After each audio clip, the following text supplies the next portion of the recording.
And what's up, everyone? Welcome to twitch.tv/OPNoobsOnline. I believe we are live. I'm not sure. I think we had some Twitch, not us, actually had some technical issues right before we went on the stream. Thanks everybody for making it. I'm here with my co-host, who's the actual host of this event, but felt like a real CC girl today and decided not to host, the great Adam Wheeler. Hey, Adam. Hey guys, I got too drunk before the stream and now I can't host. It's gonna be interesting. You're so muted, Logan. I'm excited. I've actually done a ton of work on this stream, so I think this should be a good one. Back this week, and very glad you are. And looking sharp, Ailey. I feel like your webcam is feeling a little bit more. Me too. Have you noticed my lights? A little bit of light, yeah. I think it just depends on the time of day, especially with this room. I'm literally surrounded by windows. You got a nice kitchen. As the time goes. You got a nice kitchen. Are you a cook? Yeah, I do. I like to cook. Yeah, I'm a cook too. What type of stuff you make? Everything. I've been. Did that sound inappropriate? No. Was it the French accent? Tell me what you like to make. Was it the French accent that made it sound wrong? What type of stuff you cook? What do you like to cook in your kitchen? Judgy. So, it's okay. It's just me. Sorry about that, guys. Alright, and I'm here also, of course, with our very good friend, our very dear friend, which I really want to sign you up to OP Noobs, Logan. I was talking about that right before the show. I'm going to talk to you about that after the show, but Sign him up! In the meantime, the great, the fantastic, the wonderful Logan. Thanks, Logan, for making it. Again, the one guy we're missing today, and it's going to be felt, I want to say, is Natsume. You don't have a Noobcast without Natsume, but we're going to have to do it. And we actually, on the bright side, we've got a great lineup, so I'll move right into it. Unless somebody has anything they want to point out, please don't talk about Corona. I think we've all had enough. Oh, you had to bring it up. I did. They're all dying outside. No Corona, no World of Warcraft. Yeah. Tonight on the Noobcast, 15 total games curated out of 115 games, releasing percentage of all PC games considered. We are ranging at 13.04%. We're gonna be doing the giveaways tonight, I guarantee it. We've got Chris in the chat, and Chris is going to be sharing with you Chasm, Fluffy Horde, Regular Human Basketball, Sword Legacy Omen. I don't know any of these games, but I guarantee you they're good. And then for the big raffle, which is opnoobs.com/raffle. Make sure you sign up. It's a really straightforward form, opnoobs.com/raffle. Chris, if you want to share that in the chat, we're going to be giving away Bethesda Spray. And just have fun with it. We'll be rolling the Wheel of Fortune at the end of the show. In brief, tonight we're going to be covering Half-Life Alyx, The Legend of Heroes, Trails of Cold Steel 3, Bleeding Edge, nothing in the spotlight, but do check out, that's just me misreading, One Step from Eden, Last Oasis Early Access, One Piece Pirate Warriors 4, Borderlands 3, the expansion Guns, Love, and Tentacles, and that's it. There's also a couple games that didn't make it to the list, or else the show would be so long. So I'm gonna shut up now, and I'm gonna move on to the very first game, and quite frankly, the one that we should be most excited about. And also, I have mixed feelings, which I'll share because of my roaming online after seeing this game, trying to purchase the gear. I'm feeling a little left out here financially. Alright, let's get the trailer on, and we are talking about Half-Life Alyx. Let me get that thing popped up. Where is it? It should be right here. No, it was not right here. Very organized, Fred. Keep going. You're doing a fantastic job. It just keeps And voila! You get there. Half-Life Alyx, developed by Valve, published by Valve. Half-Life Alyx is Valve's VR return to the Half-Life series. That's a big statement. That's a big opening statement. It's the story of an impossible fight against a vicious alien race known as the Combine, set between the events of Half-Life and Half-Life 2. playing as Alex Vance, you are humanity's only chance for survival. And what you need to play this, folks, is VR hardware that works with a computer. And if it works with a computer, then it's going to work with Steam VR. Half-Life Alyx was built hand in hand with Valve Index, which is the highest fidelity option on the market, but the game works great with Vive, Rift, and Windows Mixed Reality too. And with sunglasses if you can't afford any of these. Sunglasses. That's what I'm gonna do. I mean, that's what I'm planning on doing. Because I went online and I checked this stuff out, and it's $1,000 that I don't have right now. Especially because of Corona, I don't have it. We talked about this, Fred. But so the problem is I feel left out because the stuff I've seen, honestly, it looks unlike any VR game we've ever been pitched up till now. And I hate to say Steam, I hate to say Valve did it, but it fucking looks like Valve did it. So it looks like Valve. I'm saying it like you now. Well, Should we all just develop a French accent? just embrace It it. seems like it seems like Valve is doing this better. It just looks better than anybody else has done it. I mean, people have done the first person-y stuff. A lot of the like summoning guns to yourself, using the grav stuff, like that's all happened in VR. It just hasn't happened from Valve, and it hasn't happened on a title, on a franchise that people care about as much as they do Half-Life. I know you get very defensive about VR, Adam. I don't, No, just say it. He does. He loves it. Really? And for you to say Really? it's, I mean, Is that why we always I have the hate to VR games? No, I hate to start with a big clash of opinion, but I completely disagree with you. I don't think this has been done by the indie devs, by Bethesda this. with Fallout VR, I think. No, was it not Fallout VR? Skyrim VR. it seems like a shooter with some puzzle elements. Yeah, but come on, do you see the definition, the quality of the? That's what I'm saying. Around in a box though, like every other VR game that we've seen and criticized. You look like you can move around in like essentially a world rather than in four walls. You know what I mean? At least it has that feel from what I'm looking at here. So you agree with me? Looks great. Yeah, I do. I think there are very few games that I've seen in VR that I'm like, I want a VR headset to play this. In fact, there are none except for this game. This is the first game I've seen that's like, I really want to buy VR so that I can play this. Logan, is this unprecedented for VR? So here's the factors to think about, right?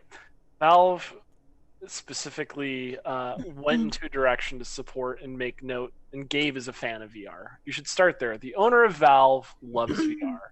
They're working on VR PCs for market. They were working on their own in-house VR headset. So a lot of this is going to be fundamental working that they have figured out, not only from a gameplay perspective, because they have endless amounts of money to throw at an IP. So this has been going for a very, very, very, very, very long time, side by side while they've been developing VR. This also supports when you're talking about the headset that they recommend for it. Obviously, Valve wants to push out their Index headset, which comes with the Knuckles controller, which was also developed and proprietary by Valve. So they've made brand new controllers that this is the game that they're using as their prototype for those controllers. So everything is so fine-tuned to perfection that this will be one of the finest examples of gaming for VR to date. Okay. And I want it. Are you excited about this? Absolutely. I mean, I work in the VR space. Do I want to necessarily have another VR headset in my house? Not necessarily, but I will be checking it out, but I will also be checking it out on the Index with Knuckles on a basis of just market research. But it'll be great. But here's this. This is where I'll get shunned by the internet. I've never actually been a huge Half-Life fan personally. Oh, Go mute his mic, cut his camera. but that's no. But I'm actually glad you went there because.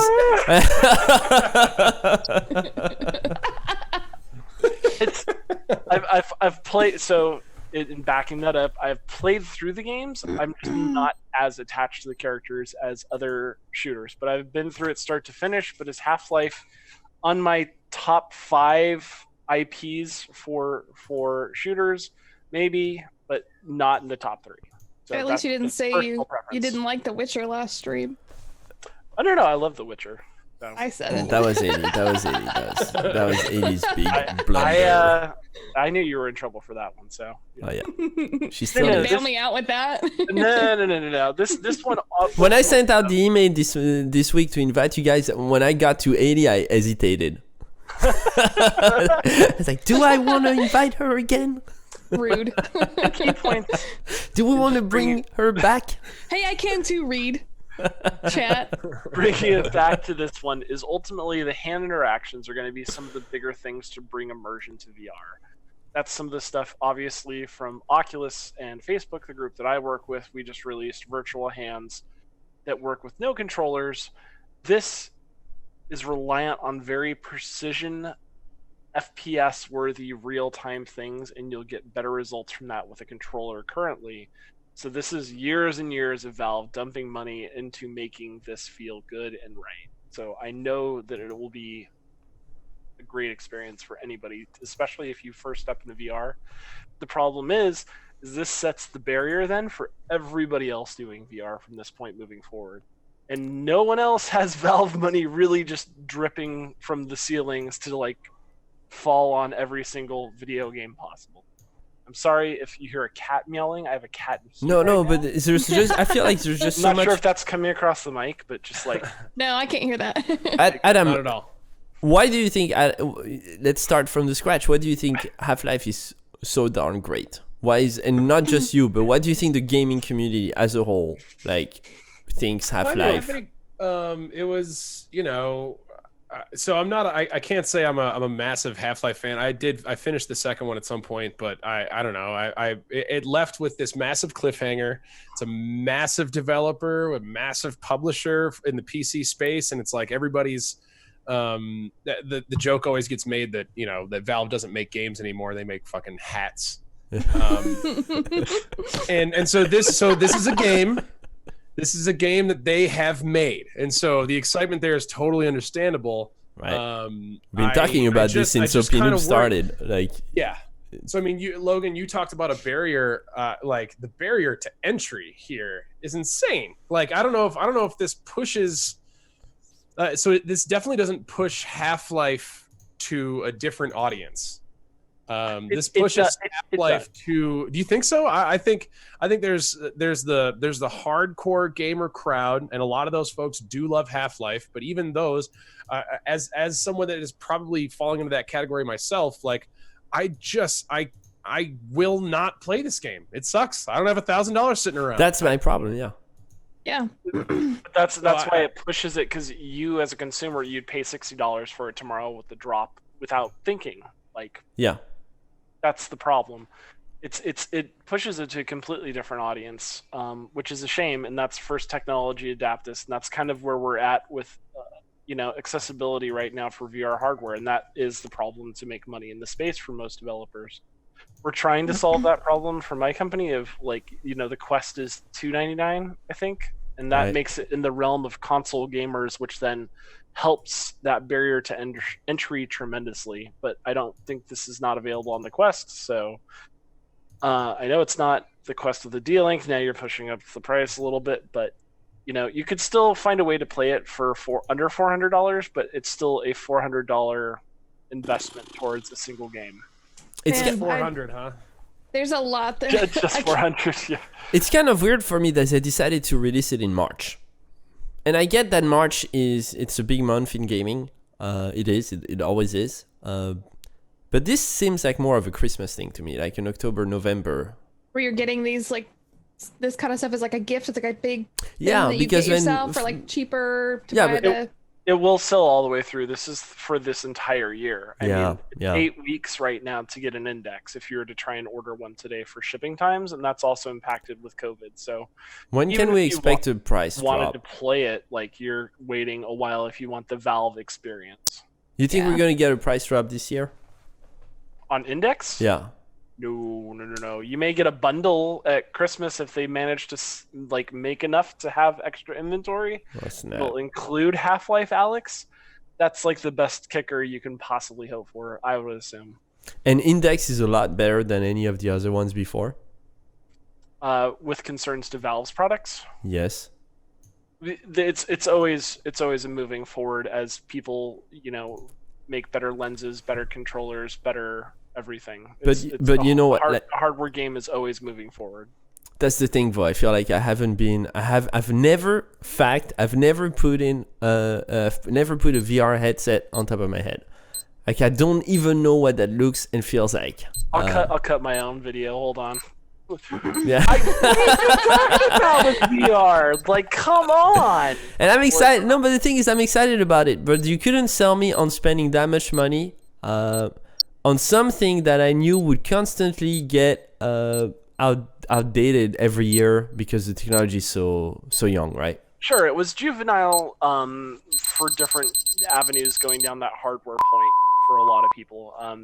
There's a lot of knowledge that's now been shared for a while and a lot that's public, and you've got lots of players in this space, so it's starting to innovate the platform, but they still ultimately want to spread the love across every platform. But VR is a whole nother topic that we can get into outside of Alex. Obviously, if you own a VR Index, you're going to buy this game no matter what.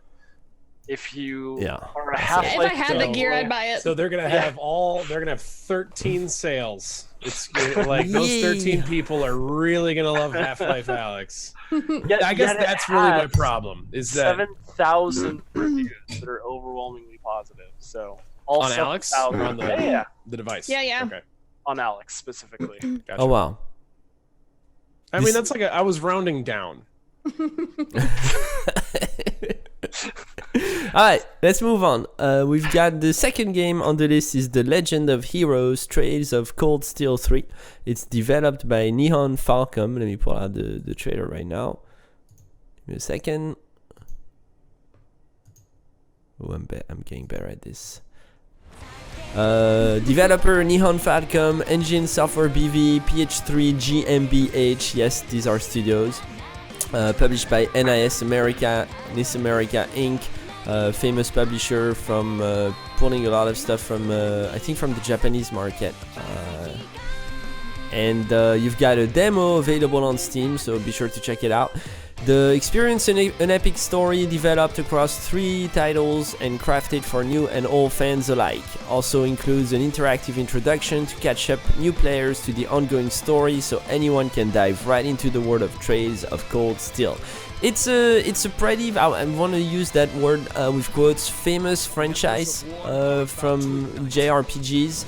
I guess you can call it a JRPG. It's very action driven, but it's definitely got all the RPG elements you'd be wanting from the Asian markets in gaming, and very much catered to a PS4 audience, I want to say, just from looking at the trailer. And it looks good. It looks fun. There's definitely a player base on PC for these types of games. I think it's not huge, but it's substantial.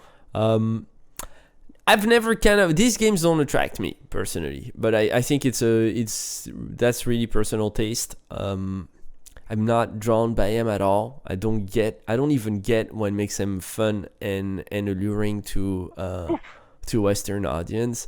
Hateful. Yeah, no, not hateful. Just 100% with you, Fred. just like they don't pull me at all. Like the entire marketing packaging just always feels very tacky to me. Where are the weebs in the chat that are gonna get some love for this game? Because we're gonna attack from either direction here. But ironically, like a game like Final Fantasy VII being remade, I'm gonna be waiting in line to play that. There may be some. Just contradicted yourself. That's my point. It's ironic because I feel like first of all, Final Fantasy VII. I obviously we all played it when we were little kids, so it was a big substantial moment in our life. So the remake is it's exciting. We're gonna play it, but I feel like Final Fantasy VII has a lot of personality. Visually, in terms of design, and no, it reeks like when even from the trailer, even from watching that stuff, Final Fantasy felt unique. It felt like a personal game. This feels templated, right? Like to me, this feels templated, JRPG style. So there's nothing. It's almost like the Hollywood version of this would be like Mission Impossible, right? It's very marketed in a way that fits the mold. The way that's like not interesting to me. Well, it seems to be like there's the combat system is much more similar to the old style Final Fantasy turn-based stuff than the new Final Fantasy VII that we were referencing here. That seems to have more like a Kingdom Hearts kind of combat system. Yeah. This is that old school. They have some link attack stuffs. I remember in what was it, Final Fantasy 450 fuck yourself, whatever it was. They had the paradigm system. Did you buy the fuck yourself DLC? And so there are some ways that you can inject some life into that formula of select attack, magic attack, and then it's just kind of this. Like I'm looking at it and it's like I'm watching this and I more or less know what I'm getting myself into. Some of the animations look great. The visually it looks fine. It looks like you're pretty a pretty bog standard flashy anime game style. But I'm just like I'm looking at this, and especially from the trailer, like if we're talking about just like critiquing trailers, did you guys notice that there was a series of weird flexes like 8 times anti-aliasing? What? I was gonna hit on that, the fact of like they're dropping. Yeah. So the fact that it's developed by 3 different studios, including Engine Software, BV, and P3, like this is going to serve as a tech demo for someone, and all they did was flex on things that your average consumer isn't even paying attention to because they're looking at the girls in rabbit ears. So You think they are? Is that the fan You think base? they are? Because if they are, there's way better games out there for them. If that's the motivating factor. you have to have your girls wearing less clothing and bunny ears, and you have to have something more clothing in a fighting scenario with other dudes that are dressed. So It's a difficult artistic balance to really. it really is. And I think ultimately the game does look good. They spent a lot of time on the It model. does. It looks very much like an anime. The flexes that they did there for things are kind of standard tech things, but they do require a little extra work. And it will make things look a little more poppy. But is that stuff that they throw, that the normal developers throw in their trailers, though? No, like it I seems said, like a this really is- weird sell. Which is why It does. if you look, even in the trailer, it says developed by, and the engine software is being pointed out in the trailer name. So it is serving as we are also selling this engine to other people, and you can point to a game to then give to other people to use as an example. Like, look what we did, and this was super easy, and you can do it and make your own anime games. Mm-hmm. Oh, that sounds But like I think it looks good. The trailer doesn't. RPG You're Maker. right. It doesn't show me a ton. It just has really cute looking anime models doing anime posing and Yeah, it light doesn't. breaks. So And that chainsaw looks pretty sweet. yeah, see, there's something. Yeah, pick up on anything. Yeah, you're definitely seeing some Gundam stuff. Some eyeball demon spider monsters. It's like all the tropes are there. Mm-hmm. Lots of tentacles. Lots of Right. tentacles. One of I my have- least favorite tropes, if I'm being honest. If I had more time, I'd check it out. If I was at a different Right.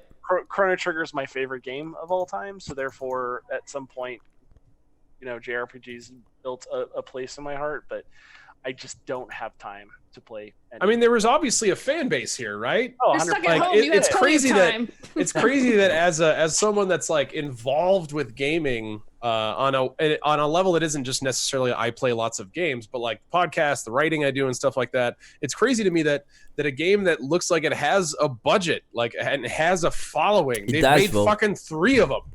And People I've already never asking heard of for this 4. shit. I have no idea what this is. Yeah, but I think they sell a lot better on PlayStation. Yeah, probably. I think this is a big PS4 game. Was that the cutoff for Adam of like, do you care about PlayStation? It's like, it's probably good on PlayStation. It's like, I don't know what it is. Crash Bandicoot? Crash Bandicoot? I don't Final Fantasy give a fucks? What is this? Oh no, he's figured out the formula. And your consoles. Yeah, I mean, I own a Switch, and I suppose if this, I don't think it's coming to Switch, but if it were, I guess I'd think about it. Something turn-based I could play real casually, but Would you yeah, I though? mean, Would you? I think about it. I would watch the trailer if I was sitting there. But no, I don't know. This is not made for me. I get that games like this have the audience that they have, but yeah. I just feel like we've seen it so many times. Oh yeah. That's I mean that's my biggest beef with it. It's the fact that I literally see these games every week, at least once a week, and they all look systematically like the same, right? But I can't. It feels like that. Yeah, that's spiky hair, swords, girls with pigtails. Yeah, but then I also feel pretty ignorant just criticizing it just because I've never actually delved into them, right? So, like, I don't know what they bring. How can you? Like, the last game I played that looked like this was fucking Legends of Dragoon on the PS1. Like, there's so many. They've been making these games for decades. Yeah. Like, they look better and better, People but they don't buy 'em. play that differently in my But experience. there's no innovation. It's a rinse and repeat cycle that's kind of depressing to look at, frankly. Yeah, you've seen a lot of the same kind of tropey, predictable gameplay from oh man, what's the Dynasty Warriors? Yeah. Where it's just like, well, we don't have to do much because we have this audience. If we release a game that plays like this, they'll buy it. Yeah, and that's all that matters. Yeah, and that's such a huge problem in gaming, I think, and it's becoming more and more of a problem. And it wasn't so 10 years ago, and now I feel like the industry is starting to behave more and more like the film industry, which is if there's an audience for it, let's not try and go crazy and get fancy or get creative. Let's just push the same old stuff over and over and over again, and the cattle will get it. And it's a depressing thought. Make another. How do we make another? Yeah. Copy paste. Always. Yeah, right. Also check out coming out yesterday came out The Tide, a new disaster thriller about the struggle between human versus fish. It's developed by Dexter Studios and published by Dexter Studios. Coming out today, or came out today since it's nighttime. Bleeding Edge, developed by Ninja Theory, published by self-published Ninja Theory as well. Grab your team and tear it up in Bleeding Edge. I'm gonna start with Adam on this one because I feel like you're the on-board expert with these types of games. An electrifying online brawler where every fighter comes mechanically enhanced for mayhem. Choose your fighter, burn rubber, wreak havoc, and slash up the streets. Come join us. The cybernetic clash of the century is about to begin. And it's fancy. Honestly, it looks great. Is it an Overwatch game? Yes. It's steampunk Overwatch. Yeah, exactly. Stylistically, yeah. There's a lot more like mechanical. It's not as space laser pew pew sci-fi. It's much more like people building shit, and it's a little more visceral, right. Which I think which plays right into. I mean, the game itself. So I signed up to review this one. I'm hoping we get a copy because it's. We should be good. It's like a melee Overwatch. That sounds great to me. It's something that has some really unique characters, a big team beat 'em up gameplay aspect to it. That sounds like a recipe for a really addictive game. I think you could really do this right. Taking something like in the same vein as For Honor and more DAO in concept but not in execution. And you hopefully yeah right. And I think you can make something really, really addictive, really fun, really like the way a team could coordinate around control points around in a melee combat space. I think this could be a huge hit, or it could be Bloodborne. I think it's funny that we I think it's funny that we just closed the last game on saying we feel like cattle, stop making the same games over and over again, and now I'm finding myself agreeing with you in the sense that I do think this is a complete it could be fun. It could be a lot of fun. I think is where I agree with you. DJ Sketch, to answer your question, chat, I think the reason why you'd want to play this over Overwatch is if you wanted to play something in the Overwatch family and the Overwatch feel, but takes on completely different combat mechanics. There is, I'm sure we're going to get to some gameplay once we get these these fatties off the stream. Am I right, guys?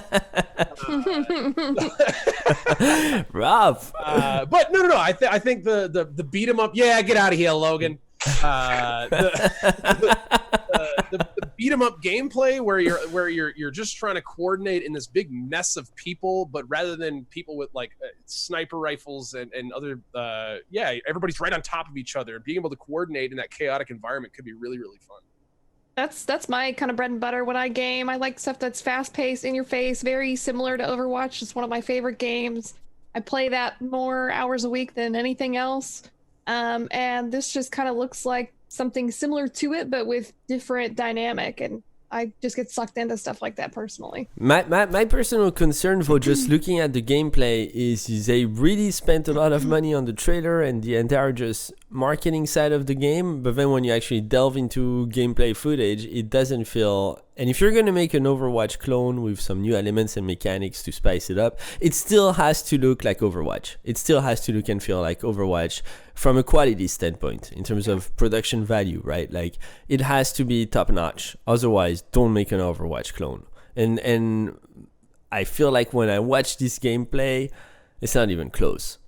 And I'm not even sure that that's what this gameplay is. It looks like maybe almost like the test area in Overwatch where you can kind of look at your hero and see all their different abilities without actually going into a game. At least that's what I hope. It's kind of what it looks like this might be. Still so looks indie. Test your abilities, but ultimately this is a stream version of the gameplay, so I can tell from the texture you're hitting a Blizzard quality, but the thing is there's an aesthetic to the Overwatch look, and Blizzard's really good at hitting an aesthetic point and driving it home. This is a grungy version of that, right? Yes. How much of a handicap is that, Logan?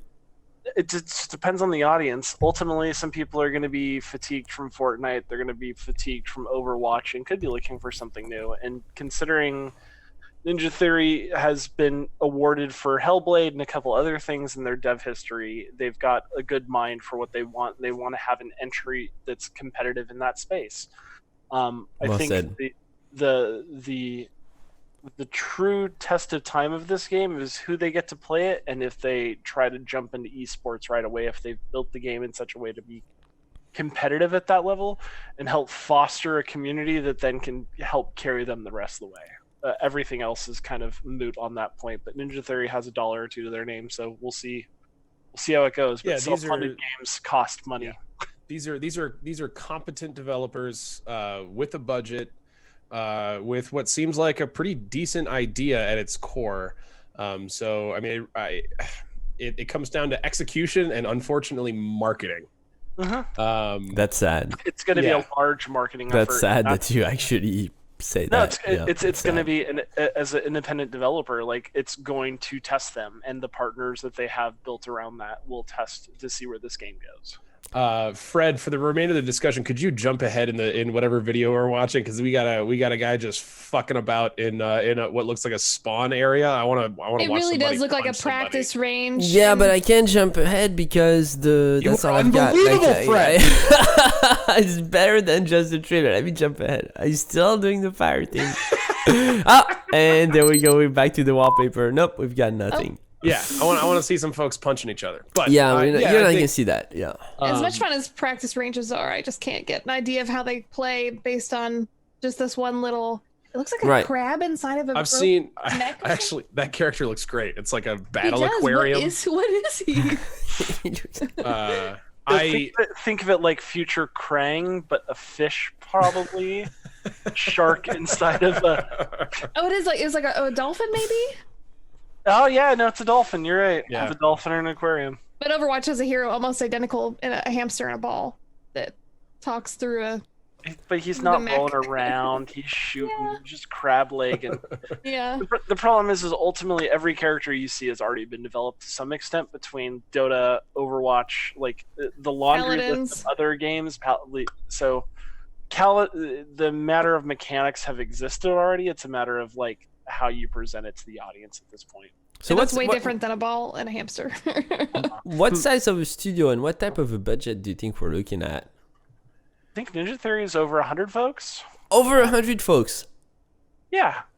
I like how you say you come from corporate, Logan. I like how you say like, yeah, that's normal, man. Like that's No. They're a big studio. They've worked on AAA titles. They've got So didn't they do the Wait, Ninja what did- Gaiden remakes back in the day, like Xbox?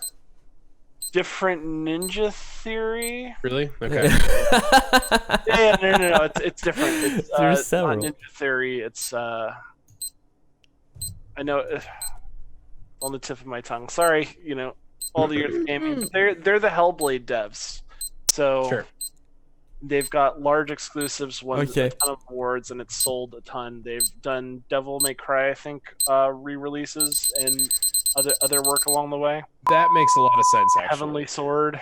Kung If Fu they Chaos. could take some of that Devil May Cry flavor and put it into a team-based Overwatchy kind of game, I think you could put together something really, really exciting. Yeah, well, then the artwork, because they've got a ton of fantastic artwork on their website and their press kit and whatnot, like that, then it makes sense if it's 100 people team, because they've got people completely dedicated to them. I'd say they have more than 100 for the projects that they're working on. So my advice to chat would be to give Bleeding Edge a chance, because I don't think their marketing team is giving them much of one. So No. it seems like there's real quality behind this game and some cool ideas. I'm looking forward to getting a review. I mean, now that I know they're a 100-man team, I'm kind of doing a 180 on my feedback on what we just saw. It should look a lot better. It should look a lot better. The thing that you're I looking think- at is it's self-funded. When I say that they're a 100-something person team, I'd probably say they're around 120, 130, I think. Right. And they're working on the next Hellblade. They're working Okay, on oh, yeah, their yeah, okay. project. This Yeah, is a the lot of third development. team being moved around. Okay, so this is not like their big moment. No. Okay, yeah. This is self-funded out of their profits, so that's why marketing exercise is going to be the painful point for them. Okay. They have Yeah. all those devs to feed at the exact same time. They don't have tens of millions to spend on marketing at the drop of one trailer. Fair enough. All right, moving on to Wednesday. Team Ninja. Sorry, Team Ninja. That's who you're looking for, Adam. That's what I was thinking No of. problem. Yeah. Okay. On Wednesday, nothing in the spotlight, but do check out Iron Danger. Chris, if you can link it in the chat. A tactical combat game with a unique time manipulation mechanic developed by Action Squad Studios and published by the great, I'm a big fan of, I hate to say it because they're German, Dedatic really? Entertainment. I'm a big fan of Dedatic. They're fantastic studios. They do really fun stuff indie-wise. If you don't know Dedatic, check out their stuff on Steam. And this is their latest game, Iron Danger. And also the DLC for 2 Point Hospital, which is a very successful indie game. I don't know if you guys have heard of it. It came out maybe a year or two ago. The DLC Off the Grid is coming out this week, coming out tomorrow. The DLC that sees players tackle new green challenges. They're going climate change, fight forever, explore new exciting regions, and cure more unusual illnesses. Well, I guess that's pretty timely. I know. I- I kind of want to play it. just Yeah, because of I that. kind of want to I'll play it probably now. stream that later. So I'm so pissed that the first game that comes out on Thursday, quite a few games on Thursday, and I'm so pissed that Natsume isn't here, because when I saw it, I picked it for Natsume to just Oh, pop no. his eyeballs out. One Step from Eden, developed by Thomas Moonkang, published by Humble Bundle. Yes, Humble Bundle has been a publisher for about a year now, I want to say. Following Green Man Gaming and a few others. And also published by Maple Whispering Limited. In short, One Step from Eden combines strategic deck building and real-time action with roguelike elements, giving you the chance to carve a path of mercy or destruction where is Natsume. Fight alone or with a friend in co-op, as you can cast powerful spells on the fly, battle evolving enemies, and collect game-changing artifacts. Can you make it to Eden, Natsume, or will your destruction be imminent?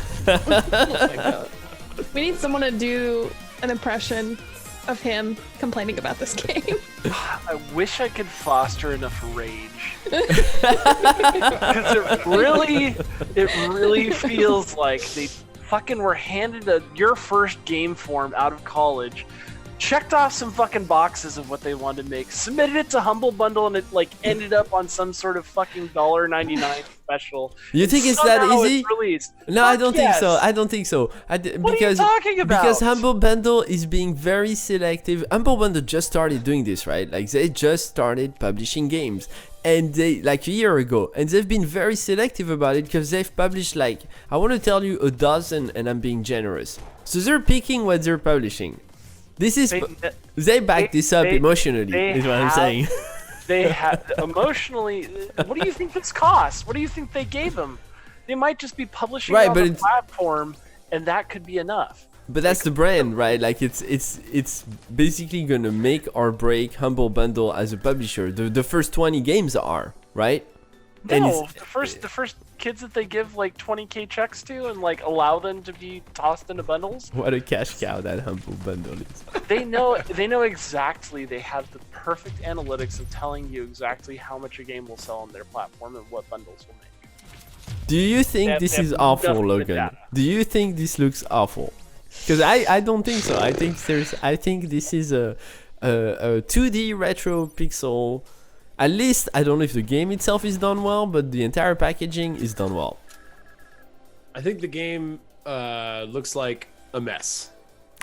I think. No Unity I'm not intro. I'm not as put off. It just I'm not as dives put right off as in. Logan. But this, I mean, like just the jumbled mess of genres that you listed off there at the beginning. Yeah. I mean, so it would be like, had I not seen the game, it would be really tough for me to visualize what the hell a game that combines all that looks like. And now that I see it, I'm still really confused I want to as play. to how any of this is controlled or like this looks like a lot. It's new. It's fresh. I've never seen gameplay like this. That's true. That's I true, haven't it's really different. seen Give this it either. that. different. Give it that. There's I mean, creativity. the deck building thing has been super in vogue since Slay the Spire kind of had this. That had a big amount of success, and so people are trying to take that Slay the Spire deck building battle formula and see what they can throw it in a blender with. And I think this That's harsh. You could guys are be harsh good. on this. This I could think this is good. going to I be mean, a big I don't hit. see that as inherently negative as Logan seems to, but I think that I totally get what Logan's saying when this looks confusing and I don't know what the fuck this game how this game works. It seems like they had all these boxes they wanted to check. I want these elements, these elements, and I don't understand how they're all fitting together. Yeah, but they could fit together, right? Sure. They potentially could, and if they did, do you not see a case scenario where this game ends up being a reasonably big hit within the indie realm, right? Like we're talking like On my phone, 10,000 reviews maybe. on Steam, overwhelmingly positive type of like outcome. So Ali says on her phone. Does this look like an indie game to you No, guys? Sorry, not an indie game, a mobile game to you guys? No, It kind of does to me. I don't That's- know. I could see. I mean, all the little like just tapping around in a little box. I mean, Hearthstone is an indie, is a mobile game. Is it a PC game? Yes, totally. Like But there's games that you I can. don't sit down on my PC and go, I really want to play. You know.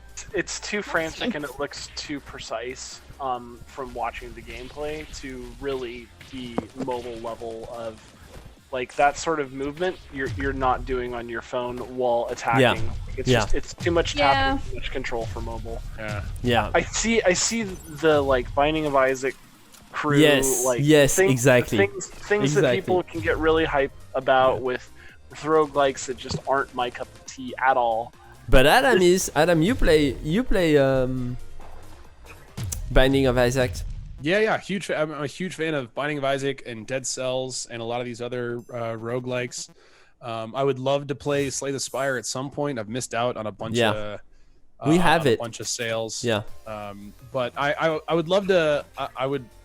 I would love to think this game is going to be great, but like I'm having trouble getting a feel for it because the moment I think I understand what's happening with You don't anymore. the actual gameplay, the actual movement and combat and attacking, I totally lose track of any kind of deck building element. There's something happening on the left side of the screen here that I don't understand how they're doing that. And so it's not, like it really That's a like, good thing how to me. good That's this a good game thing. is really like about feel, because I'm looking at it and there's just so much going on that it could just feel like as much of a mess as it looks, but it might not feel like such a mess. It might be just chaotic enough, like Binding of Isaac, that can be super bullet helly and chaotic and crazy. But I'm getting a lot of the systems seem to be getting lost behind all the mess.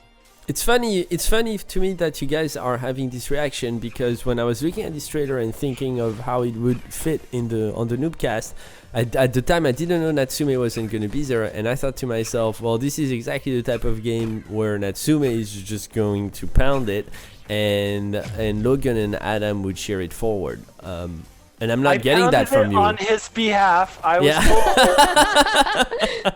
told.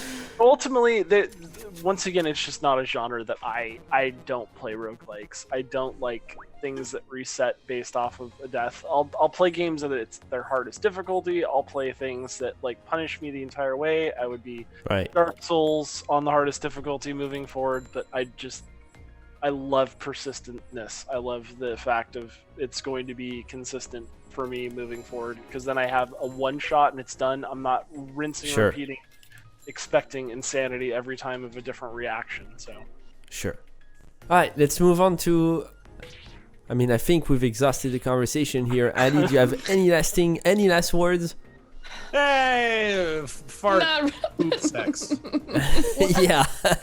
That's how I'd like to leave that conversation. Let's move on. All right, let's move on to an early access game, Last Oasis. I hope I'm pronouncing that right in your stupid language. Last Oasis Early Access, developed by Donkey Crew, published by Donkey Crew. Keep moving, the world is dying. By this nomadic survival MMO, whoa, big word there. You can build walking mobile bases to travel to new lands. This actually looks pretty legit. Join up with a clan and fight for territory. Resources deplete fast, so grab your sword and get ready to scavenge, pirate, and trade to stay alive. Wishlist not on Steam. I've given you everything I know about this game, except maybe... actually we got a big dev team right there on the stream who did a lot of fancy stuff to show you and explain you the game. So if you go on Steam and then you go on their website and then you go on their YouTube channel, a very straightforward path, you can find out a lot about the ins and outs of this early access game that feels a little bit to me like Conan. Actually a lot like Conan. Lots of potential. Obviously, I do think there's competition left in that space. I've always been intrigued by those games. Never actually got to play survival games, especially in early access, which I think is a perfect turf for it. Look, anybody. Let's start with 80. 80. You look at this. What's going through your mind? So I'm getting a lot of. You're not 80. I'm sorry. I didn't hear your name. I'm sorry. Ali, go ahead. It looks a lot like a lot of other survival games I've played. That being said, I do enjoy those kinds of games. I'd play this one for sure.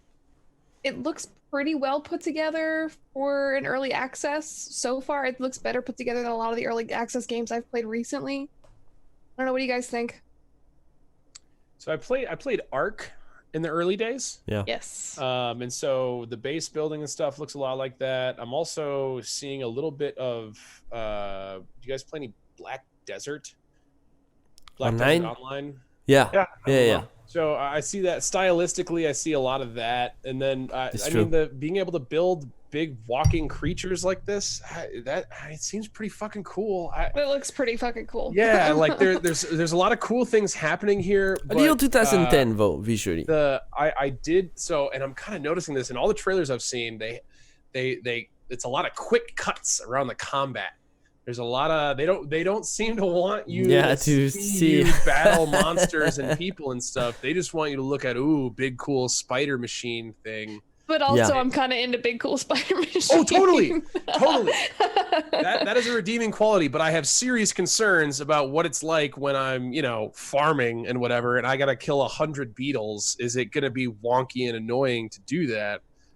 Even if what they just showed just then, those two big walking fucking boats ramming crashing into each into other, each like, man, that looks cool. But that combat that they show for 2 seconds looks pretty stiff.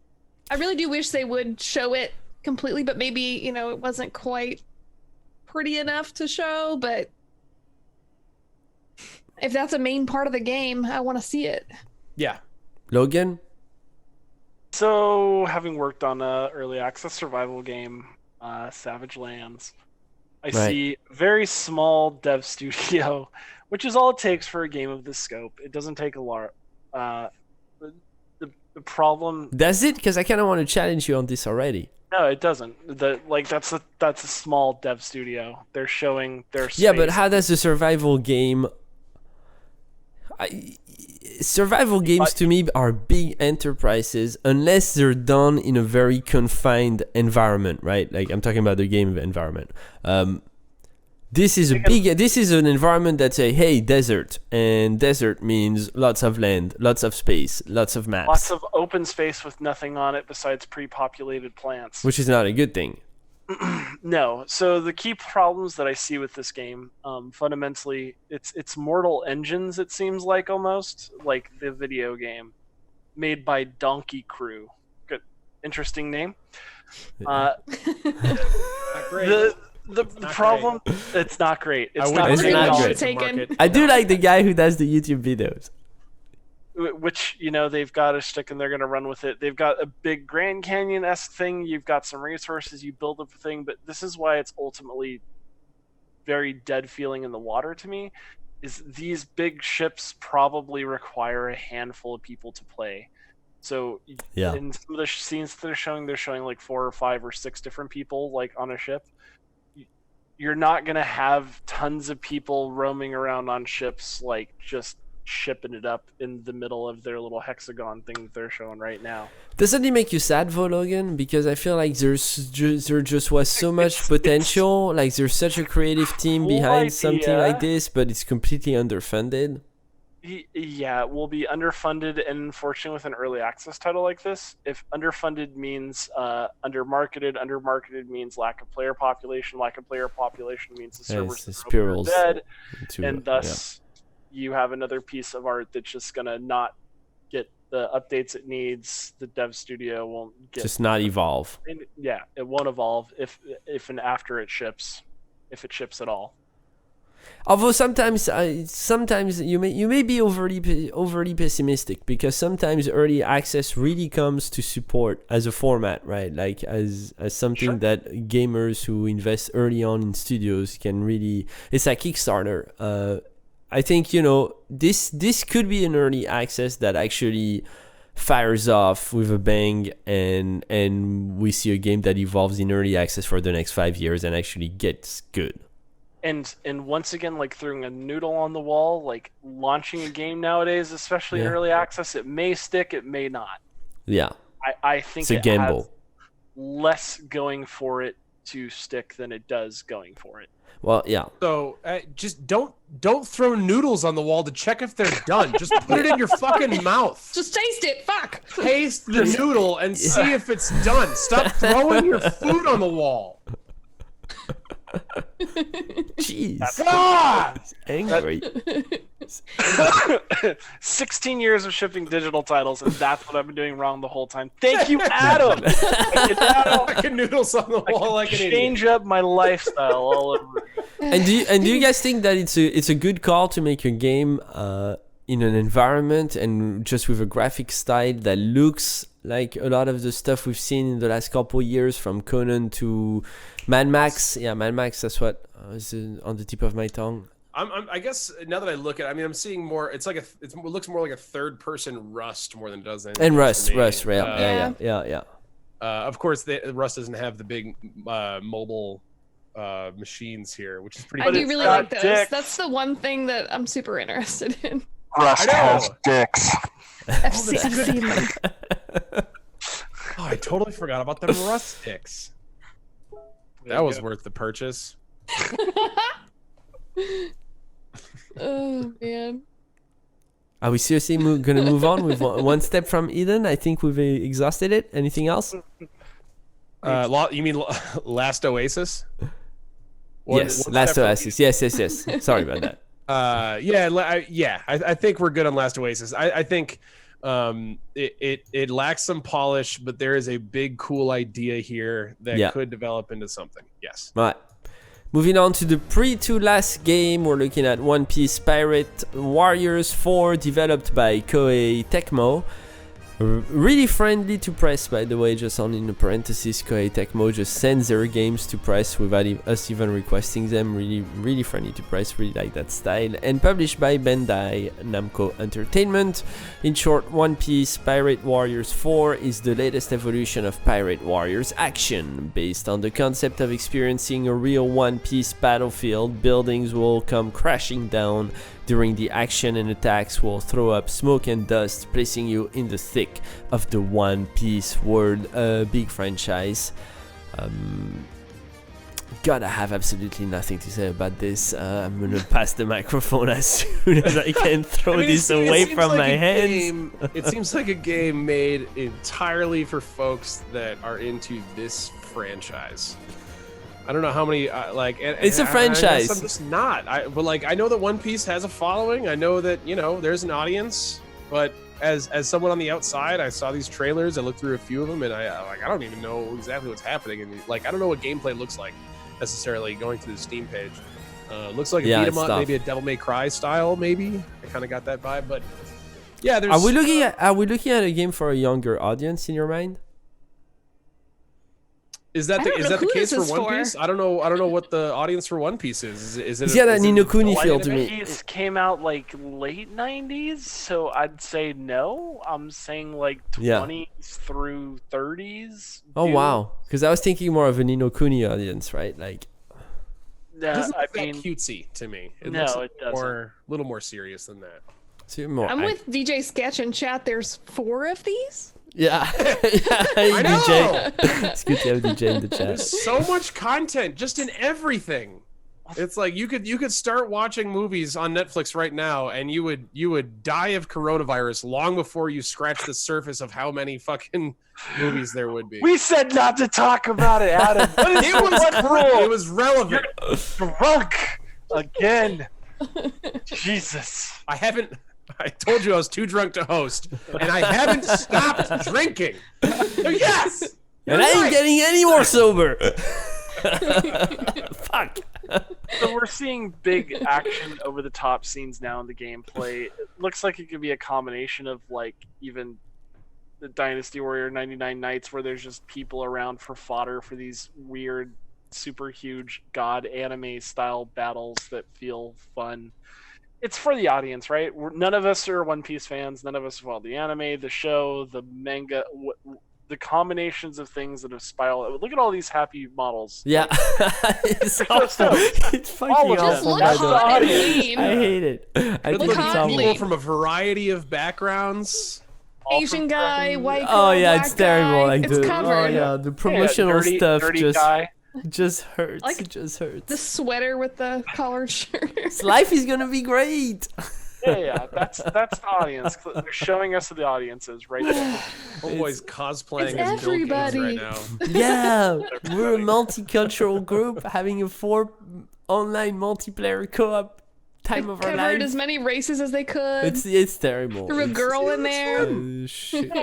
Good. Why isn't this on the so? I mean, honestly, the models, the actors are cheesy, but looking at that gameplay, It looks fun. It looks fun. If the 4 Yeah. of us all got together to I would beat play up this. a bunch I would of have giant fun. monsters like Monster Hunter or something like do it. that. This could be fun. You bring your jar, I bring my flower, Logan brings his badge, whatever. It will be fun. It will have a great time. So the last key thing that they pointed out was a bunch of people sitting around on Switch, which I think realistically, if they have and support, look at that, 99. They had. They have a concert place, guys. These guys literally have an orchestra, a Vienna orchestra. Why did they That's- put this that's much fancy. effort into the game? Why is it? Why? That's some People are fancy gonna shit buy right it without there. any of these fucking musicians. But now you're definitely gonna buy it, right? It's on Spotify too, bro. Sorry, Allie, I was shouting over you. I'm sorry. Oh, you're fine. I'm just making the same similar comments about how fancy this orchestra is. Yeah, I had to plug it Good in for them. because when I saw it, They've got an orchestra. That's good for them. It's supporting local artists. They're doing it for the anime soundtrack that could that's be true. getting amped up. That's People true. are attached to this IP. The IP's been around at least 20 years that I'm aware of. So Yes, no, it's well, it's Bandai. I mean, it's can't go wrong. Yeah, they've been around for 1,000 years. Bandai, very honestly, such a broad publisher in terms of like the stuff that they push out. they are. They do Alright. anime games of all types. No. Bandai is All behind types of anime isn't games I can Bandai think of. behind Dark Souls anyways? Yeah, they did. They were a Right? publisher. They're behind Dark Souls just to kind of show you the breadth of types of games you're gonna get with Bandai. Like, I think so. Huh? Don't want to say something wrong, but I think Bandai is behind Dark Souls. All right, and I know Bandai's like you've got Dragon Ball, you've got Godzilla, you've got One Piece, you've got Digimon, they're Pac-Man.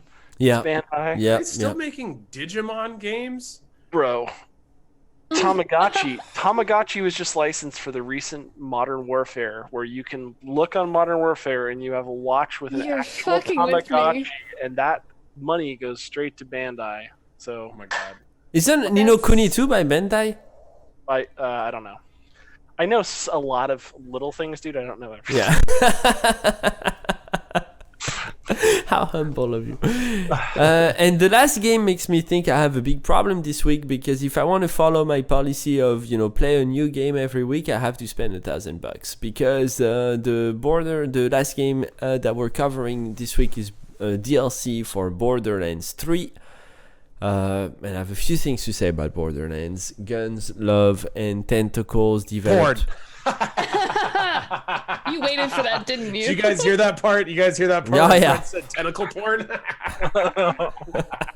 We've been waiting all stream for that. The whole time. That's the only reason I showed up tonight. Borderlands 3 Guns, Love, and Tentacles, developed by Gearbox Software, published by 2K. Sir Alistair Hammerlock and Wainwright Jacobs request the pleasure of your company in the second campaign add-on for Borderlands 3. Join them at their engagement party on the all-new planet Zilorgus on March 26th. That is Thursday. Definitely messed up the sound editing on this video. Yeah. So Borderlands 3 to me looks like Borderlands 2, which looks like Borderlands 1. I had a ton of fun with them, but I just couldn't make myself pay $60 for a game that did not look like a game I didn't have. So the DLC even less. I just can't get excited about number 3, even though I love number 2. And the main reason for me is What more could the heart desire? feels like exactly the same game from what I look at. So there's just nothing exciting about it. I mean, the reason why I was at least a little bit jazzed about Borderlands 3 was just that it seemed to work better as a shooter. The actual shooting mechanics, holding your gun, shooting your gun, diving behind cover, all that seemed to look and feel smoother and more polished. I mean, the systems, the RPG stuff, the looting, the gear, all that was a really solid hook for me for Borderlands 2. But even when the game was brand new, it still felt a little bit old, and just like, because you play a new Right? Call of Duty game and the guns just feel like butter. They just the feel game great. evolves, the franchise And- evolves. Yeah, and Borderlands 3, the guns, the shooting mechanics, the actual combat itself seems to feel better, seems to look smoother and more polished, while maintaining a lot of the same systems, a lot of the same RPG progression stuff that Borderlands 2 offered. So I mean, it is a game that I would like to circle my way back to at some point. They frustrated me a bit because they kind of kicked off a lot of the PC exclusive, the PC platform exclusive stuff. The whole Epic Games bad trend started with Borderlands 3, and so I was my excitement was hampered by that in the beginning. I have a feeling that I will be playing Borderlands 3 and probably loving it when some Game of the Year edition drops and they have all this DLC tied in. But I mean, right now it just it looks like good old Borderlands fun. I'm pretty into it. I mean, I've got a lot of friends that are at Gearbox, so I know the love that they've poured into this game, and because there is a big IP behind this, and this is a well-established franchise with multiple DLCs and lots of characters and a huge cosplay community and a community that just rallies behind everything that's put out, this will be more of that same.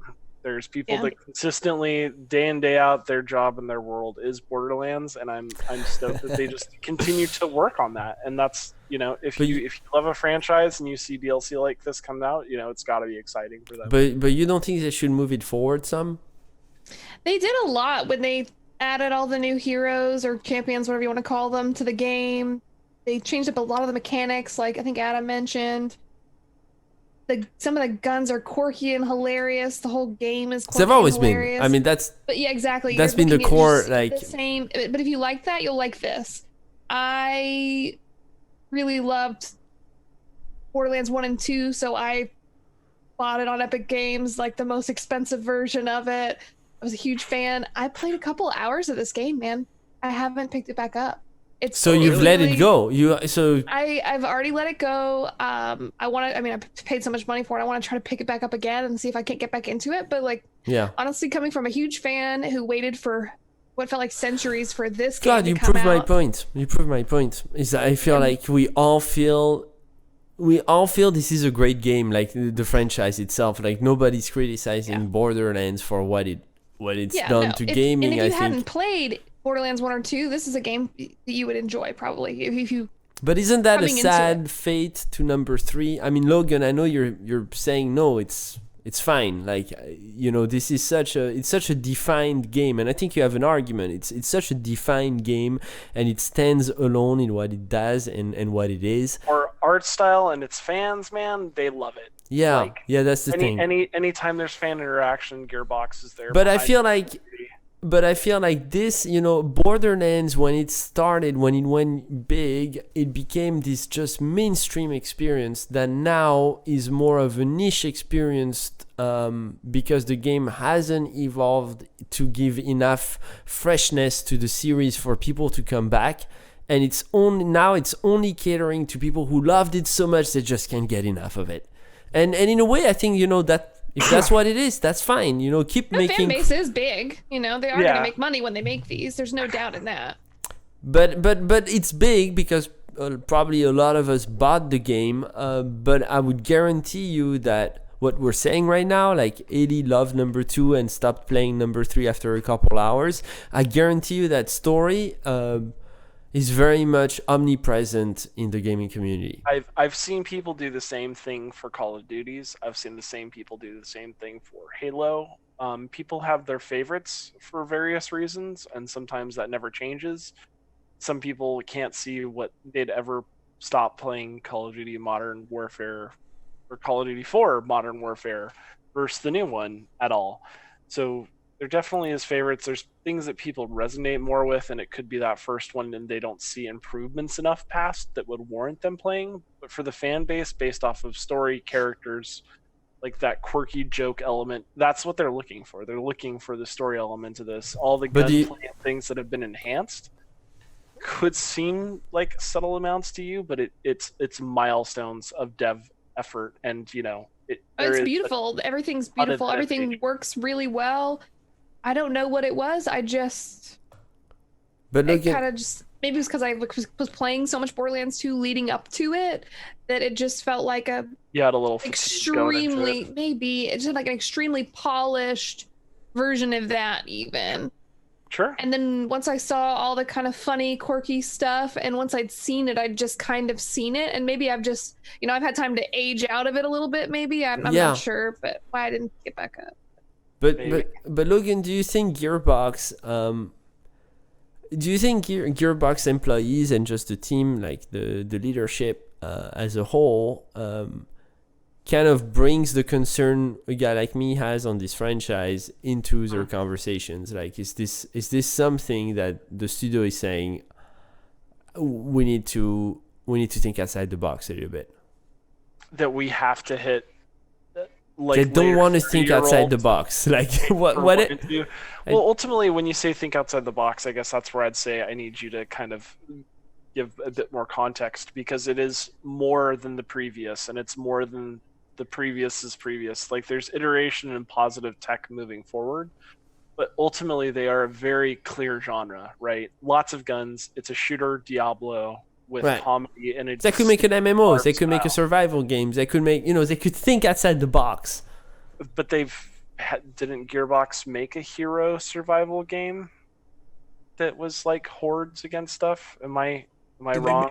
So we brought up Battleborn earlier. They did make Battleborn. Thank you. Which did have some, which I mean tanked awfully, famously. Everybody knows that. But yeah, I don't think so, Fred. I don't think what you're saying would appeal to the Borderlands crowd all that much. I mean, they people want this loot heavy, gear heavy progression. They want the wacky characters, but you can have that graphics. I mean, this is all. So I mean, you can have that, but is it as easy to? So I think it doesn't apply to Borderlands for the same reason it doesn't really apply to Diablo. Like, they've got this lane. They're the best at it, arguably. You could say that Destiny does it better, but they have. I mean, certainly aesthetically, they look totally different. But they have this lane. They just need to keep on doing it. And there's way more loot.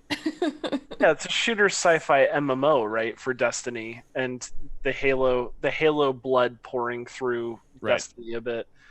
That is a bit more serious, a bit more stoic. This is dick and fart jokes. That's science drama at an epic level. So I agree. I think I'm a dick and fart jokes kind of person. So. just dick and fart jokes kind of gal. And if you buy this DLC, tentacle porn. I say, okay, tentacle porn. Right. That's right. So, I mean, I don't necessarily believe it has to have, like, when you say innovation, I think, like Adam was saying, it's a defined genre. They've helped to define their own lane that they can now stay in and produce new storylines, new characters, some new guns, and the best tentacle porn hand-holding that money can buy. Yeah, I mean, which sure. is expensive, let me tell you. Yeah, I mean, I disagree because I think, you gotta push your franchise forward no matter what, and it's a risk that you just have to take as a studio, even if it means losing everything you are. Because if you keep pushing out the status quo, then you're just another cash cow machine, and there's already way too many of these. And it's a disservice to just the community as a whole to do that, to push out Borderlands 3 and 4 and 5 and 6 and 7. And essentially these are just graphical evolutions of Borderlands 1 with a couple new. So you praised Call of Duty a minute ago for its evolution, which is like historically one of the most repetitive it's not game. It's not totally at all. Is. I completely disagree with you. Totally I mean, I could stay on the stream for like an hour just to tell you how wrong you are. Differences between Call of Duty is the most unfairly and hypocritically hated. Let me finish my sentence. Call of Duty is the most unfairly and hypocritically hated franchise in the history of video games. Call of Duty is actually a pretty damn good game. I'm playing Warzone right now. It's great. Yeah, and see, you're so full of shit because you're the first one. You're the first one to whisper me on Discord and say, "Hey, Fred, are we covering the new Call of Duty?" Call of Duty has managed to evolve in a way that stays tuned with time, just time, right? Like, I have a problem with Borderlands. Like, Logan, I get everything you're saying, and I can certainly appreciate the passion and just the lifelong commitment that the guys at Gearbox and the guys at Gearbox are awesome, just as a whole. And I can tell you from experience working in PR, like just the guys at Gearbox are gamers. You can tell they reek of it. But as a guy who's very concerned about, I want the industry to stay fresh. I want the industry to keep moving forward, to keep challenging itself, to keep revolutionizing how we play games. And so that's why for me, the first game we saw, Half-Life Alyx, it's $1,000 price tag. It's disgraceful. Quite frankly, I'm upset by it. But still, I can appreciate Valve a lot more today than I can appreciate Gearbox and 2K on their DLC for Borderlands 3. And I think they really are at the opposite ends of the spectrum. Well, see, the key point that you even brought up with Adam, and I can lay my hat on this one, is you brought up Call of Duty as a franchise that is constantly evolving and sticking with the times. Yes. Call of Duty was developed originally based off of an engine from another IP that went over to historically to Infinity Ward. Infinity Ward then started producing them. From Call of Duty's success, it was spun out to multiple studios, Treyarch, and there's 2 others now, right? There's 4 studios that work on Call of Duty, plus a bunch of other Call of Duty supporting studios that help that content, much like there's tons of studios that help make Fortnite. Sure. So you have multiple studios providing different iterations of Call of Duty. So when you say Call of Duty is great, really you're saying Activision is great. Because Call of Duty hasn't been a single source IP Sure. at all. And it's Sure. not one group. But I'm happy to say other. Activision is great. Like you can Sure. catch me on tape that like, right?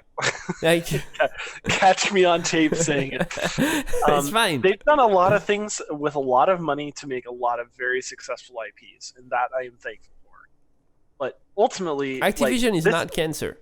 This is one studio that's just producing Borderlands. If Borderlands got to a point Yeah, where but come on, Logan, it's 3 not different studios, you'd see different iterational tastes. Yeah, but it's not a $3 million a year studio. You're looking at these guys have a ton of money. It's the Borderlands Just franchise. like It's mainstream. Bungie made Halo, and there wasn't a ton of difference between Halo 1 to Halo 2 outside of, changes in weapons, changes in bits of tech, and the story.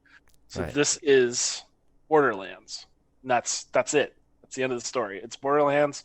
Borderlands is good for what it's at, and if you've aged out of it or you're not interested because they didn't add dubstep mode where you're killing things to fucking like some sort of, Saints Row-esque catch Then that's thing, my problem. then that's just your taste. That's my But problem, It doesn't mean yeah. that you might not be back for 4 because there's something that calls to you in that iteration. I'll probably get it out of nostalgia, Yeah, but don't Which is you really think why I got studios this should be don't you think studios should be loyal to their players?